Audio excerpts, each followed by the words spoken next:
దేశంలో ఏ రాష్ట్రంలోనూ రేషన్ కార్డులపై సన్నబియ్యం పంపిణీ లేదని మంత్రి ఉత్తమ్ కుమార్ రెడ్డి తెలిపారు. తొలిసారిగా తెలంగాణ రాష్ట్రమే సన్నబియ్యం చేపట్టిందని వెల్లడించారు. దారిద్ర్య రేఖ దిగునున్న వాళ్ళకి గతంలో తెల్ల కార్డుండే మన ప్రభుత్వంలో 3 రంగుల కార్డు ఇవ్వబోతున్నాము.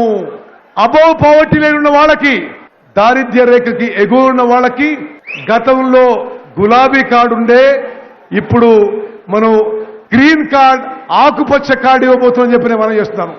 అక్కలు, చెల్లెళ్ళు, అన్నలు, తమ్ముళ్ళు, ఇది ఒక చారిత్రాత్మక ఘట్టం, ఇది ఒక విప్లవాత్మక మార్పు. యావత్ సమాజంలో అణగారిన వర్గాలకి, బలహీన వర్గాలకి, పేదవారికి ఒక గొప్ప మార్పు తీసుకొచ్చే మరి ఘటన ఇది.